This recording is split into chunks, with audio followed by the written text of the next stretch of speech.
ॐ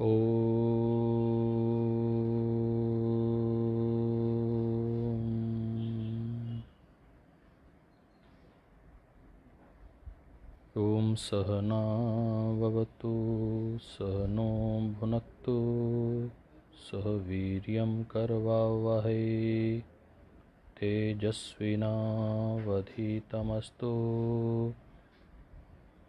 मा विद्विषावहै। ॐ शान्ति शान्ति शान्ति। योगेन चित्तस्य पदेन वाचां मलं शरीरस्य च वैद्यकेन योपाकरोतं प्रवरं मुनीनां पतञ्जलिं प्राञ्जलिरानतोऽस्मि पतञ्जलिं प्राञ्जलिरानतोऽस्मि पतञ्जलिं प्राञ्जलिरानतोऽस्मि। आज के इस योग दर्शन के प्रथम सत्र में आप सब साथियों का, सब योग योद्धा कार्यकर्ता भाई बहनों का, मित्रों का बहुत बहुत स्वागत और अभिनंदन। आज हम परम श्रद्धेय गुरुवर गुरु सत्ता के चरणों में नमन करते हुए, महर्षि पतंजलि को नमन करते हुए आज के इस योग दर्शन की कक्षा को आरंभ कर रहे हैं। दोस्तों, 6 दर्शन हैं और उन 6 दर्शनों के विषय में यदि हम बात करें तो वह 6 दर्शन हैं। न्याय दर्शन जो महर्षि गौतम ने लिखा है। दूसरा वैशेषिक दर्शन है, वह महर्षि कनाद ने लिखा है। वो कनाद जो कण कण अन्न को भी व्यर्थ ना करने का उपदेश देते हैं। तीसरा मीमांसा दर्शन जो महर्षि जैमिनी ने लिखा है। सांख्य दर्शन जो महर्षि कपिल ने लिखा है। योग दर्शन जो महर्षि पतंजलि ने लिखा है। वेदांत दर्शन जो महर्षि व्यास ने लिखा है। महर्षि व्यास ने महर्षि पतंजलि कृत योग दर्शन की टीका भी की है। बहुत गहनता के साथ हम इस योग दर्शन के सूत्रों का अध्ययन करेंगे। आज हम उसकी प्राथमिक जानकारी आपके साथ साझा करेंगे। Philosophy in Sanskrit is called Darshan, which means perception, visualization and realization.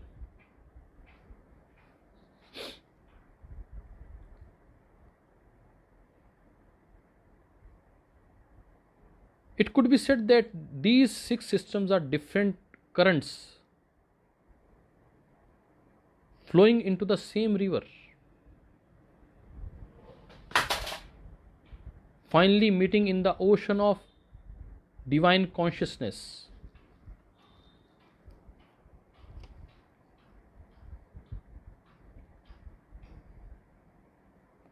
These are Shad Darshana's 6 philosophies.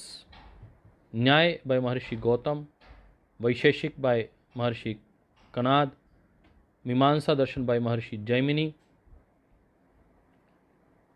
Sankhya by Maharshi Kapil, yoga by Maharshi Patanjali, Vedanta by Maharshi Vyas. Among these 6 philosophies, yoga is the most ancient one. It can be found in the pre-Vedic period also. It predates in Upanishads also, in Bhagavad Gita and other classical spiritual texts also. Thus, इसलिए इस बात को आपको ध्यान में रखना है कि योग के जनक नहीं हैं महर्षि Patanjali.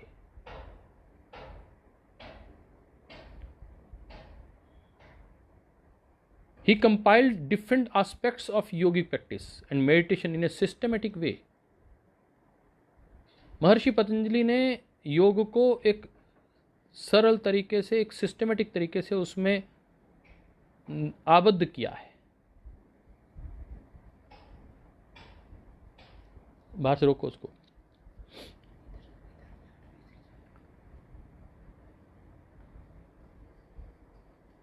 Then the question arises, who is the founder of yoga? आइए उसके विषय में जानने का प्रयास करते हैं, क्योंकि हम न्याय और वैशेषिक को एक दूसरे का पूरक मानते हैं। सांख्य और योग आपस में एक दूसरे के पूरक हैं। मीमांसा और वेदांत आपस में एक दूसरे के पूरक हैं। सांख्य क्या है? सांख्य योग के विषय में हम आपको थोड़ा सा बता दें। योग सांख्य का ही क्रियात्मक रूप है। योग सारे संप्रदाय और मत मतांतरों, पक्षपात और वाद विवाद से रहित सार्वभौम धर्म है। It is the universal religion of the whole of the globe.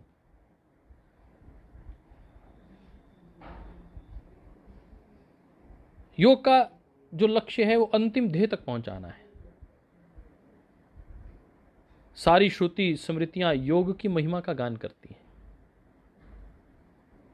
योग का वास्तविक स्वरूप क्या है? योग की संबंध में अनेक भावनाएं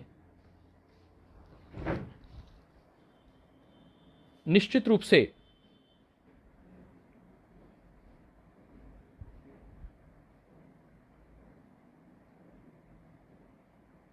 इन भ्रांतियों को दूर करना बहुत आवश्यक है। तो हमें ध्यान रखना है कि योग के पिता, योग के पितामह, योग के जनक कौन हैं, हम उसकी चर्चा करेंगे। परंतु इस बात को पहले ध्यान रखते हैं कि योग की 3 धाराएं हैं: ज्ञान योग, भक्ति योग और कर्म योग। और इसके इन 3 मुख्य जो अंतर्विभाग हैं योग के, उसके विषय में मोटे तौर पे हम समझ लें क्या है। ज्ञान योग मतलब कोई भौतिक पदार्थों का ज्ञान हो गया, आपको कोई साइंस का ज्ञान हो गया, वो ज्ञान हो गया विज्ञान का ना, बल्कि तीनों गुणों का, जिससे ये सारे पदार्थ बने हैं, स्थूल, सूक्ष्म और कारण शरीर,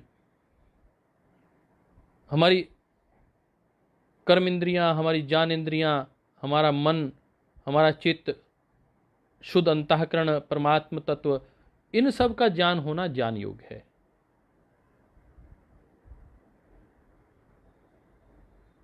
अब ध्यान में आता है कि उपासना योग क्या है। सामान्य रूप से कहते हैं कि उपासना किसी व्यक्ति विशेष के पास, किसी विषय विशेष के पास बैठकर उसका ज्ञान प्राप्त करना उपासना है। ऐसा नहीं है। यह उपासना योग तभी कहलाएगा जब इसका मुख्य लक्ष्य केवल और केवल शुद्ध परमात्मा को प्राप्त करना होगा। शुद्ध ज्ञान द्वारा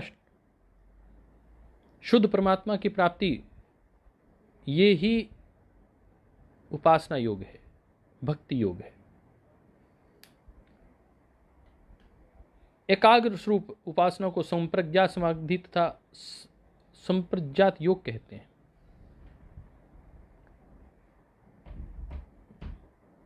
हम यदि ये बात करें कि जिस प्रकार सारी मिट्टी की तहें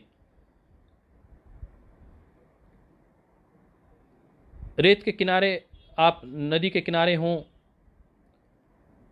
जिस प्रकार सारी मिट्टी की तहों को समाप्त होने पर जल को रेत से अलग किया जा सकता है। कितना सुंदर उदाहरण है, आप नोट करिएगा।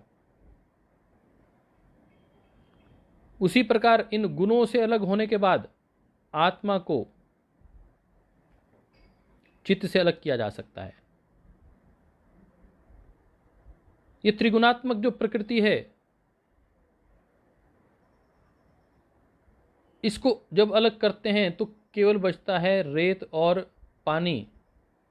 और रेत को पानी से अलग किया जा सकता है बहुत सरलता से। रेत बैठ जाती है, पानी ऊपर निर्झर बह जाता है, अर्थात इस प्रकृति को जब हम अलग कर देते हैं तो यह मन तत्व रह जाता है, चित्त तत्व रह जाता है और आत्म तत्व रह जाता है, और फिर केवल आत्म तत्व बचता है। इसे ही विवेक ख्याति कहते हैं। तो ज्ञान योग क्या है? हमारी आत्मा के अपने गुणों का, चित्त का ज्ञान करना, अपने दशों इंद्रियों का ज्ञान करना, यह ज्ञान योग है। और उस परमात्म तत्व को प्राप्त करना एकाग्रता के साथ, समाधि के साथ, ये उपासना योग है। और कर्म योग क्या है? कर्म योग मतलब कोहलू की तरह उसमें जुटे रहना, यह कर्म योग नहीं है।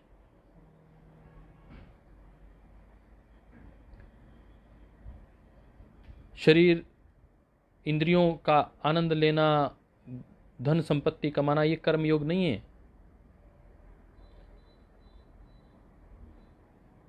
परंतु अपने कर्तव्य रूप जो कर्म हैं उनको भी परमपिता परमात्मा के चरणों में अर्पित कर देना, अनासक्त भाव से, निष्काम भाव से, निष्काम भाव से व्यवहार करने का नाम कर्म योग है।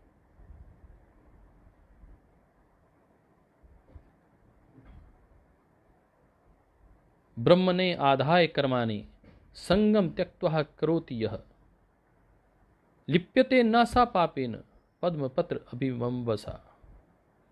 जैसे कमल के को देखते हैं, कीचड़ में रहने के बावजूद कीचड़ उसको टच नहीं कर पाता, ऐसे काम करना है।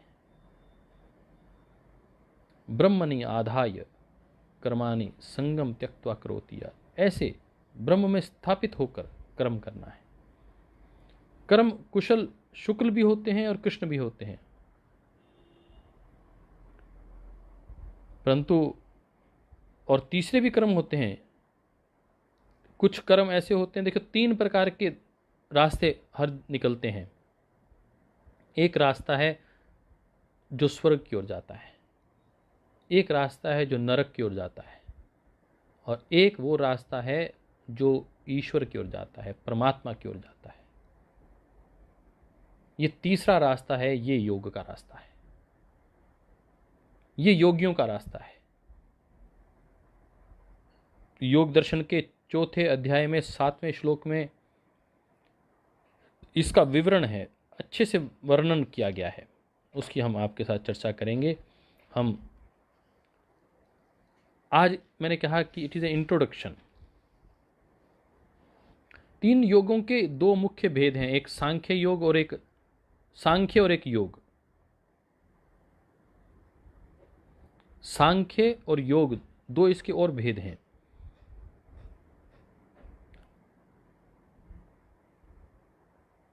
सांख्य योग में ज्ञान की प्रधानता है, और योग में, सांख्य में ज्ञान की प्रधानता है, और योग में भक्ति एवं कर्म की प्रधानता है। बस इतना सा अंतर है, और दोनों को मिला देने के बाद फिर ये त्रिवेणी बनती है। इसलिए सांख्य योग और ज्ञान योग, सांख्य योग और योग, सांख्य और योग एक दूसरे के पर्यायवाची हैं, उसके दूसरे के पूरक हैं। इसलिए आपको सांख्य दर्शन भी पढ़ना चाहिए और योग दर्शन भी पढ़ना चाहिए, तभी आप एक निष्कर्ष पे पहुंच सकते हैं। तो आज हम शुरुआत कर रहे हैं योग दर्शन की।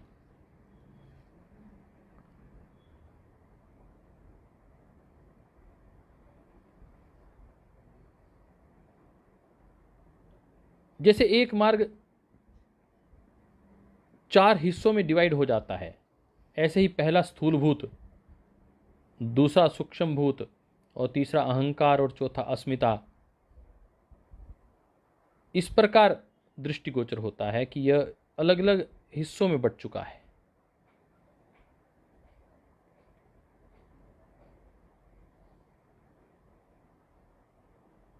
और अंतिम लक्ष्य जो है अपवर्ग, परमात्म तत्व, एक विशाल सुंदर राजभवन है, और इस राजभवन तक पहुंचाने का कार्य उस जो घोड़ा करता है, वह उसका जो उद्देश्य है,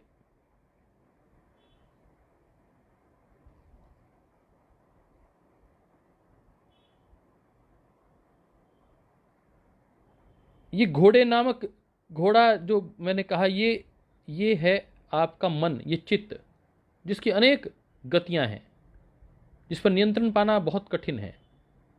हमने हठ योग में भी पढ़ा कि उसको उसके ऊपर लगाम लगानी पड़ती है। घोड़े की लगाम हिरन को जैसे जाल में बांधना पड़ता है, ऐसे मन को बांधने की इसमें आपको सिद्धियां प्राप्त होंगी, क्योंकि एक क्लिष्ट और एक अक्लिष्ट, आपके जो कर्म हैं वो क्लेश से जो पैदा हो रहे हैं, जो अक्लिष्ट, जो पुण्य की ओर जाते हैं, उन सब से ऊपर उठकर क्लिष्ट अक्लिष्ट को छोड़कर ईश्वर की मार्ग पर जाने वाली जो प्रक्रिया है, आज हम उसकी चर्चा करेंगे। क्योंकि ये समय ऐसा है कि प्रतिदिन हम 1 कर पाएँ, 2 कर पाएँ, कितने कर पाएंगे, इसका अभी कहना मुझे कठिन लगता है। चित्त की 9 अवस्थाएं हैं: जागृत अवस्था, स्वप्न अवस्था, सुषुप्ति अवस्था, प्रलय अवस्था, समाधि अवस्था, संप्रज्ञात समाधि अवस्था, असंप्रज्ञात समाधि अवस्था, स्वरूप स्थिति जिसे कहते हैं, और प्रतिप्रसव जो अंतिम स्थिति है, जो मैंने कहा था कि यदि हम प्रतिप्रसव की बात करें तो पुरुषार्थ शून्यानाम, गुणानाम प्रतिप्रसव, जहां पुरुषार्थ शून्य हो जाते हैं, जो अंतिम स्थिति है, कैवल्य की स्थिति, वहां तक अपने को पहुंचना इसका लक्ष्य है। हम बात कर रहे थे, इसलिए हमने सबसे पहले उन मुनियों में सबसे श्रेष्ठ महर्षि पतंजलि को प्रणाम किया। योगेन चित्तस्य पदेन वाचाम मलम शरीरस्य च वैद्यकेन। वह मुनि पतंजलि को वैद्य के रूप में भी जाना जाता है, शरीर के वैद्य के रूप में भी जाना जाता है। योपाकरोतम प्रवरम मुनीनाम पतंजलिम प्रांजलिरानतोस्मि। और एक योग जिन्होंने अंतःकरण पर नियंत्रण किया, एक व्याकरण, महर्षि पतंजलि को व्याकरण का भी प्रमुख माना जाता है कि उन्होंने व्याकरण के माध्यम से जो अष्टाध्यायी पढ़ाई जाती है वो भी उन्होंने ही लिखी है, और आयुर्वेद का भी वो विशद ज्ञानी हैं वो।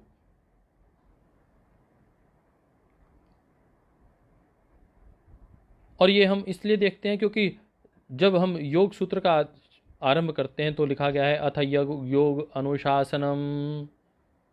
ऐसे ही जब अष्टाध्यायी का आरंभ किया जाता है तो लिखा जाता है अथ शब्द अनुशासनम।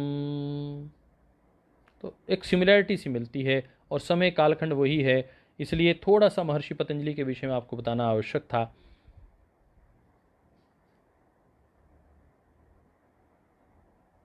लगभग 3000 वर्ष पूर्व का कालखंड माना जाता है, 3री सदी का कालखंड माना जाता है।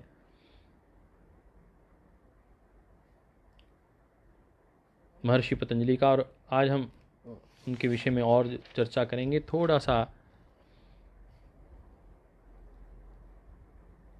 कि आखिर इसके प्रणेता कौन है, किसने इस योग शास्त्र की रचना किसने की है। तो आपके ध्यान में आएगा कि मैंने कहा कि योग को नियमित रूप से करने का कार्य तो महर्षि पतंजलि ने किया है, परंतु योग को आरंभ करने का कार्य, योग को स्थापित करने का कार्य, यह हिरण्यगर्भ ने किया है। हिरण्यगर्भ को इसका प्रणेता माना जाता है।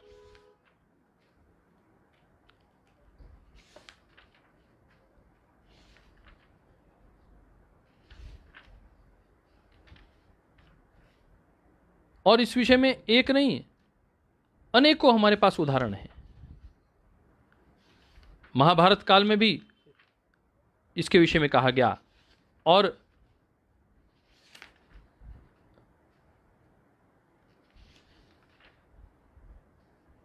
हम बात करें वैदिक काल की, तो वैदिक काल में भी कहा गया ओम हिरण्यगर्भा समवर्तताग्रे भूतस्य जातः पतिरेक आसीत् सदा धार पृथ्वीं ध्यामुते महाकस्मै देवाय हविषा विधेमः। सबसे पहले जो व्याख्याता हैं वह हिरण्यगर्भ हैं। तो आप सब लोग इसे नोट डाउन कर लीजिए। ये प्रश्न अमूमन पुस्तकों में पूछा जाता है कि योग के वक्ता कौन है। तो योग के जो वक्ता हैं वो हिरण्यगर्भ हैं, और योग को एक सिस्टमेटिक वे से प्रेजेंट करने का कार्य किया महर्षि पतंजलि ने। योग कब का है? योग वैदिक कालीन है, प्री वैदिक माना जाता है, वेद से भी पूर्व योग है ऐसा माना जाता है। परंतु वैदिक कालीन तो इसकी सारी जानकारियां हमारे सामने आ जाती हैं कि यह योग तो वैदिक कालीन है। और इसमें हम बार बार जब कहते हैं कि अहम ब्रह्मास्मि, ये कहां से उठता है ये विषय?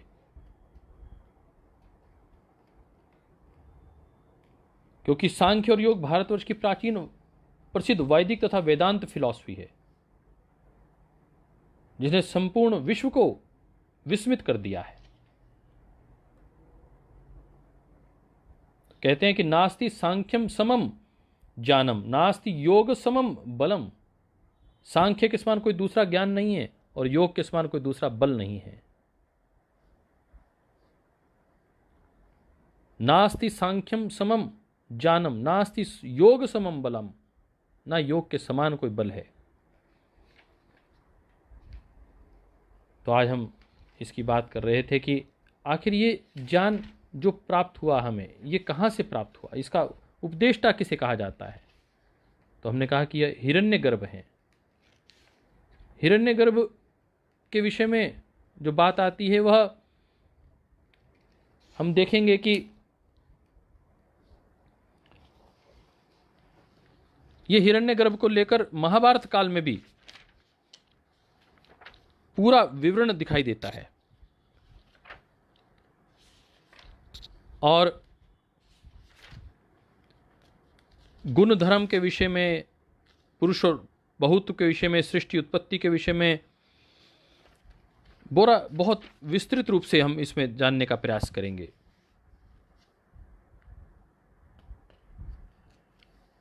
सांख्य और ईश्वरवाद क्या है, और इस तो हमने कहा कि यह ब्रह्मास्मि अहम अस्मि, यह जो विषय है इसको हम आगे विस्तृत रूप से जानेंगे। तो हमने कहा कि इसमें 4 पाद हैं। सब लोग लिख लीजिए। इसमें सबसे पहला पाद है, वह पहला जो उसको कहते हैं हम समाधि पाद। जो पहला लेसन है, इसमें एक निपुण क्षेत्रज्ञ उपजाऊ भूमि जिसमें तैयार करके श्रेष्ठतम बीज बोता है, उसी प्रकार महर्षि पतंजलि ने समाहित चित्त वाले जो सबसे उत्तम अधिकारी हैं उनको सबसे पहले जो शिक्षा दी है उसे समाधिपाद कहते हैं। ऋषियों की ये परंपरा रही है दोस्तों कि वह सबसे महत्वपूर्ण बात सबसे पहले कहते हैं। इसलिए जो सबसे उत्तम श्रेष्ठ योगी हैं उनके लिए सबसे पहला लेसन कहा गया है। जो जब बिल्कुल खेत तैयार हो और उसमें सीधा बीज डालना हो, इसलिए आपने ध्यान रखा होगा कि जो योग की अंतिम लक्ष्य है वह समाधि है, परंतु उस समाधि को प्राप्त करने के लिए सबसे पहले ही महर्षि पतंजलि कह रहे हैं। इस बात को ध्यान रखना है कि मेरे अंदर ये जिज्ञासा पैदा हुई, हो सकता है आपके अंदर भी वो जिज्ञासा पैदा हो रही हो कि महर्षि पतंजलि को पहले ए बताना चाहिए था, बी बताना चाहिए था, सी बताना चाहिए था, फिर डी बताना चाहिए था। पहले ही जड़ के विषय में बात कर रहे हैं, सीधी समाधि की बात कर रहे हैं। हाँ भैया, जो लोग एक स्थिति को प्राप्त कर चुके हैं वह सीधा समाधि में के लिए तैयार हो जाएं, उनको इसलिए सबसे पहले रास्ता बताया, फिर साधन पाद बताया।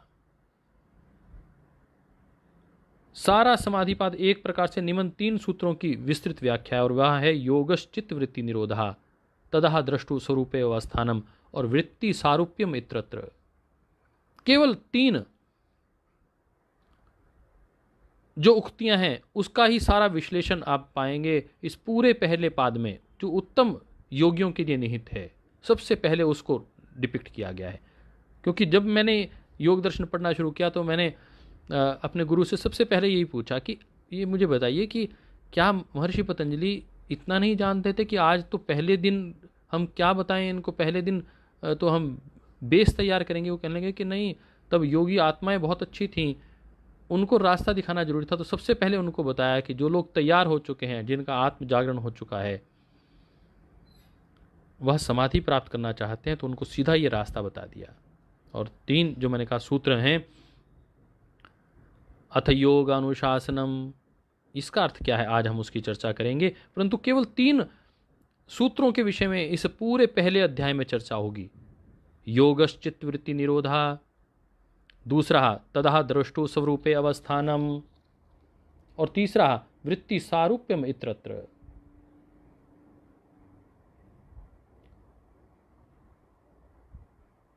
जो वृत्ति आप में चल रही है बस वैसा ही व्यक्ति दिखाई देने लगता है।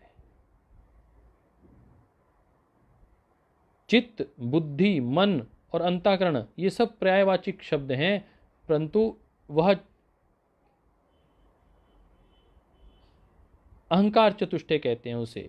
यह चारों उस चित्त के अलग अलग अंग हैं और इनका अलग अलग कार्य है, उसके विषय में भी हम बात करेंगे। तो हम आज बात कर रहे थे कि दूसरा जो अध्याय है वह दूसरे पाद में विक्षिप्त चित्त वाले जो मध्यम अधिकारी हैं उनके लिए बात की गई है। निमन की तो बात ही नहीं की गई है। जो उत्तम अधिकारी हैं योग के, उनके लिए कौन सा पाद है? पहला लेसन, समाधि पाद। और जो मध्यम, जिनकी स्थिति मध्यम की है, मध्यम योगियों की जो स्थिति है, उनके लिए कौन सा पाद है? वो दूसरा पाद है, वह साधन पाद है, जिसमें 5 क्लेश बताए गए हैं। सारे दुखों का कारण बताया गया है कि सारे दुखों का कारण क्या है और कैसे उसका निवारण करना है।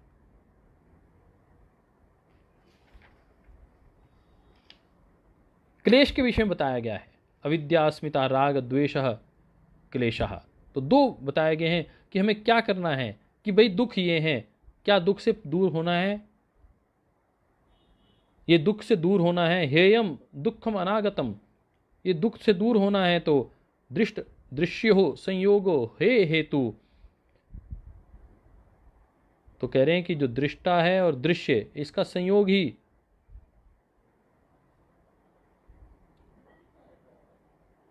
दुख है, दुख का कारण है।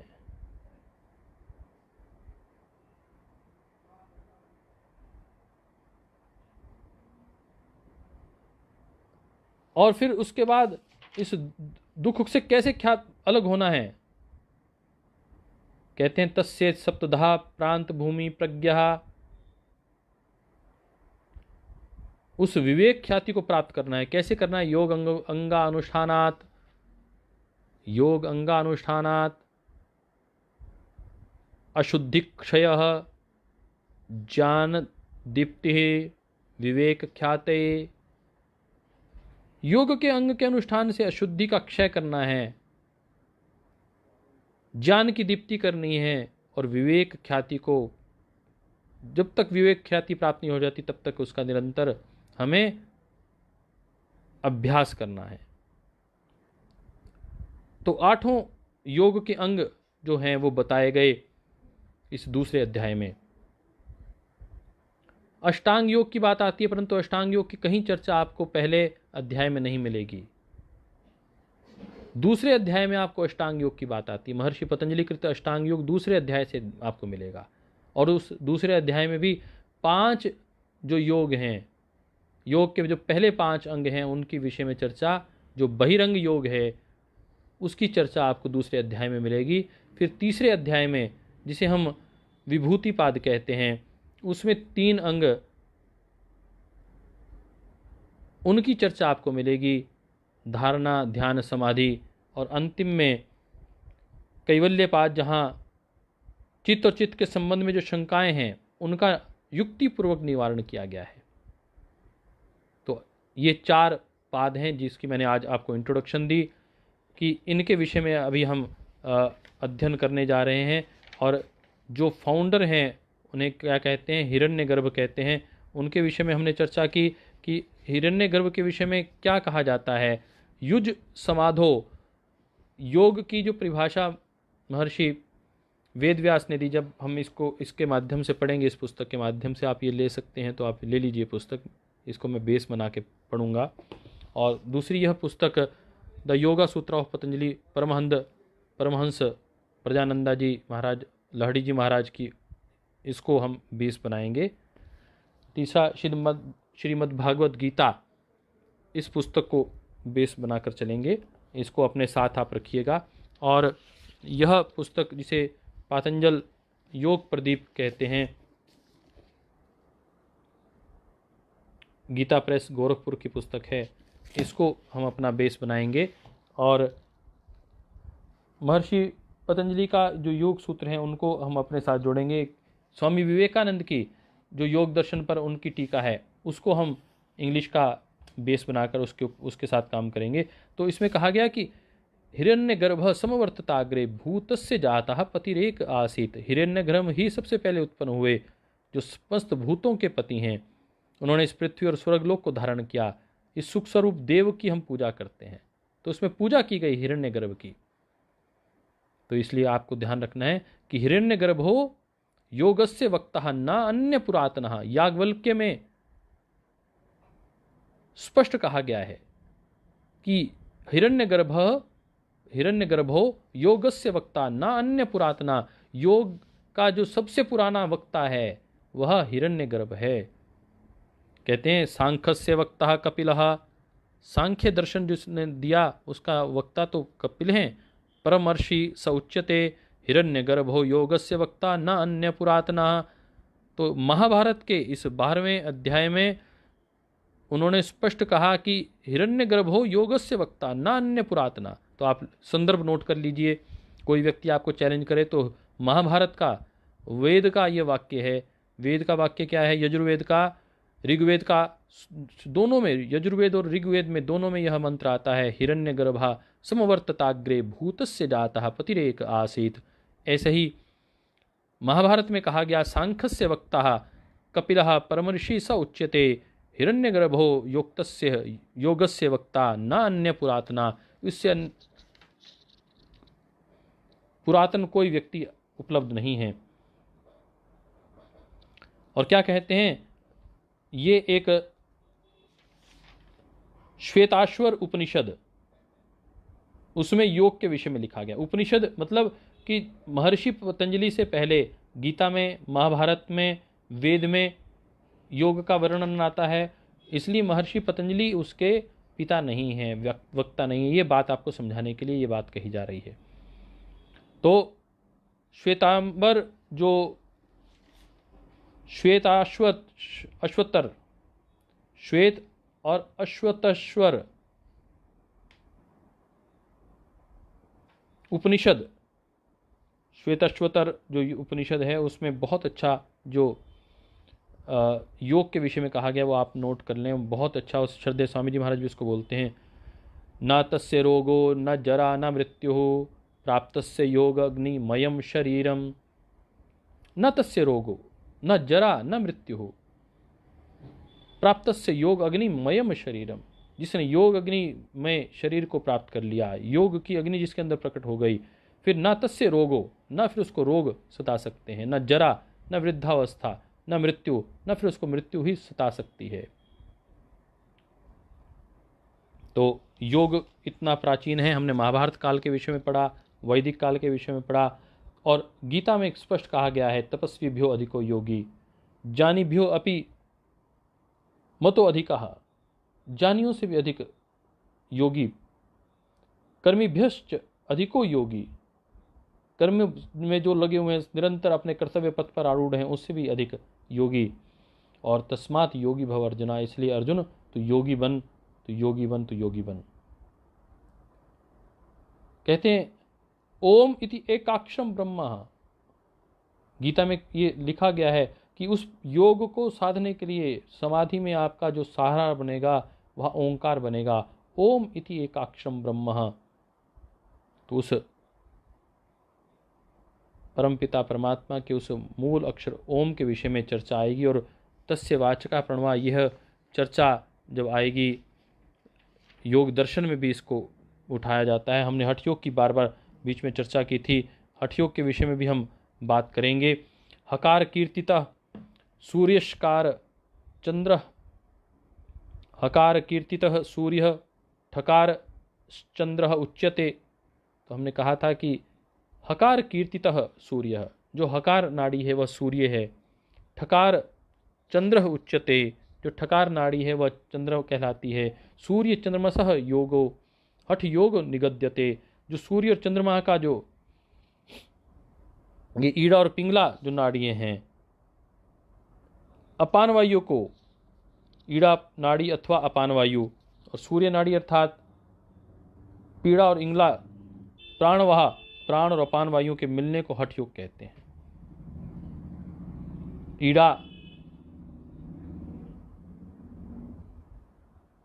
चंद्र स्वर, सूर्य स्वर पिंगला प्राण तत्व, अपान और प्राण का जहाँ संयोग होता है वह सुषुम्ना जागृत होती है। तो आज हमने बेसिक हठ योग भी प्राण तत्व के विषय में बता रहा है, प्राणायाम के ऊपर बेस्ड है। और योग जो हमने देखा कि सांख्य जो दर्शन है, सांख्य दर्शन में ज्ञान मूल तत्व है और योग दर्शन में भक्ति और कर्म योग मूलतः प्रधान है। तो आज हमने मूलतः इसकी चर्चा की, कल इस चर्चा को हम आगे बढ़ाएंगे। आज के लिए, क्योंकि यह इंट्रोडक्शन पार्ट था, इसमें थोड़ा सा आपको जानकारी होनी चाहिए थी कि देयर आर 195, कुछ लोग 196 सूत्र कहते हैं, अथ योग अनुशासन को नहीं मानते, कुछ 195 योग सूत्र मानते हैं। जैसे पहला अध्याय में 51, दूसरे अध्याय में 55, तीसरे में 56 और चौथे में 34 सूत्राज हैं, और इनका जो टोटल है वो 196 सूत्र इसको माना जाता है। तो हमने इसके विषय में चर्चा की। तो हमने कहा समाधि पाद क्या है? द समाधि सेल्फ रियलाइजेशन, और साधना पथ इज द प्रैक्टिस। जो लोग अभी मिडल में हैं, अभी जो उनको कुछ प्राप्त करना है, जो अभी योग की राह पर, समाधि की राह पर आगे बढ़ना चाहते हैं, फॉर देम साधना पाद इज द बेस्ट। इसमें ही अष्टांग योग की चर्चा की गई है। अष्टांग योग की चर्चा पहले अध्याय में नहीं की गई। Vibhuti Pada, the book on Vibhuti or yogic attainments, इसे विभूति पाद कहते हैं। Kaivalya, the book on Kaivalya or the realisation or liberation. तो हम इसके विषय में आगे गंभीरतापूर्वक चर्चा करेंगे, क्योंकि हमें 4-5 पुस्तकों के आधार पर इसको आगे बढ़ाना है। बस आपको इतना सा बता देता हूँ कि यहाँ आपने देखा होगा कि वेदों में मंत्र कहा जाता है, श्रीमद् भागवत गीता जी में श्लोक कहा जाता है, परंतु योग को सूत्र कहा जाता है। सूत्र मीन्स द फार्मूलाज। इसलिए फार्मूलाज बहुत डिटेल नहीं होते, वो बहुत शॉर्ट में होते हैं, इसलिए उनके ऊपर टीकाएं की जाती है। महर्षि वेदव्यास ने उसके ऊपर टीका की है। हम उसको बेस बनाकर आगे बढ़ने का प्रयास करेंगे, क्योंकि ये फार्मूलेशंस हैं और फार्मूलेशंस सामान्य व्यक्ति नहीं समझ सकता। उसको, उसके लिए एक सद्गुरु की आवश्यकता है। और हम तो, आप और मैं तो साधक हैं, हम तो इस पथ के राही हैं। तो हम सब मिलकर, कुछ चीज़ें आप बताएंगे, कुछ मैं बताऊंगा, मिलकर इसको आगे बढ़ाएंगे। तो हम इसको पढ़ रहे थे। The special tradition of ancient Indian teaching is contained in the form of sutras. Literally translated as formulas, sutra books can be described as comprehensive and precise handbooks on a specific subject. तो हम इसके विषय में बात कर रहे थे कि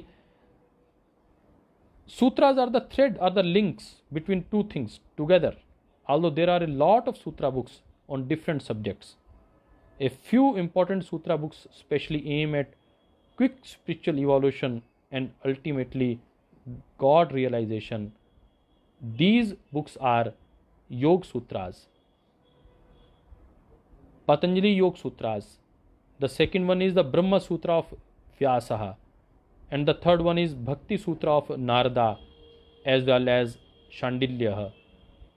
तो शांडिल्य और नारद मुनि जी की एक पुस्तक है, वह है भक्ति सूत्र पर. महर्षि व्यास की पुस्तक है ब्रह्म सूत्र पर. ये भी जो लोग अध्यात्म को बहुत शीघ्रता से प्राप्त करना चाहते हैं उनके लिए है. और तीसरी एक बड़ी पुस्तक है, वह है योग दर्शन के ये योग सूत्र, जो व्यक्ति को अध्यात्म में गहरे से जल्दी उतारते हैं. तो these are all the formulas. तो इसको ध्यान में रखना है कि हम these formulas we have to depict and rationalize in our life. Even the notes or hints are very deep implications.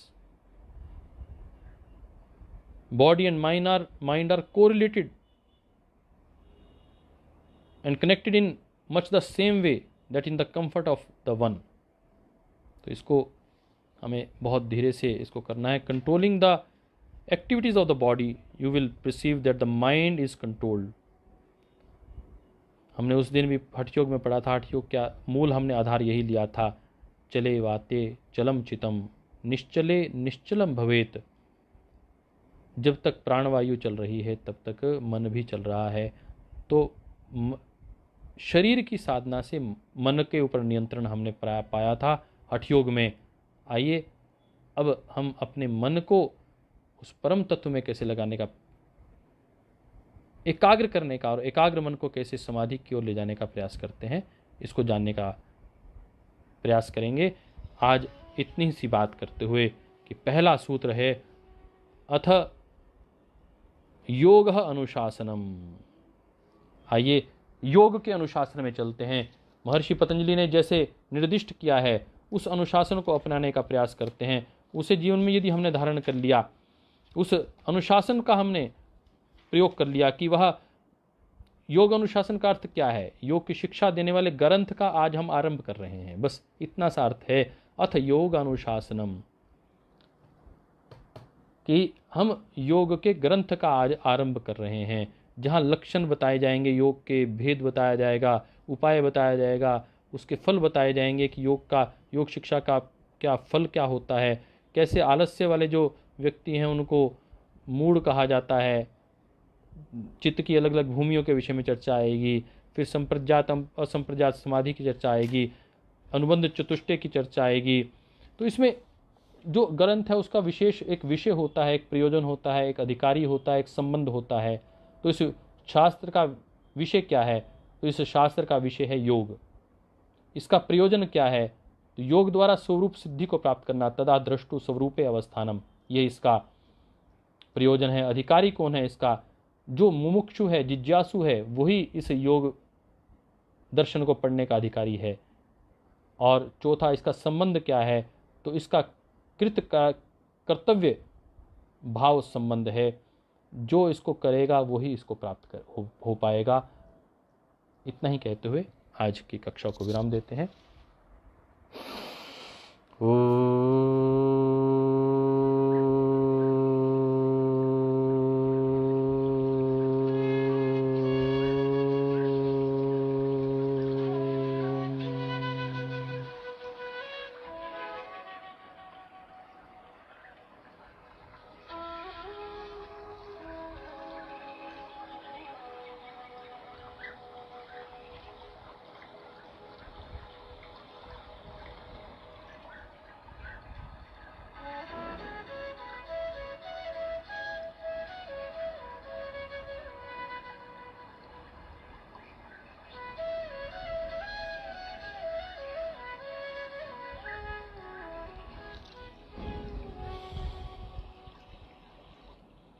ओम सर्वे भवन्तु सुखिनः, सर्वे सन्तु निरामया, सर्वे भद्राणि पश्यन्तु, मा कश्चित् दुःखभाग् भवेत्. ओम शांति शांति शांति.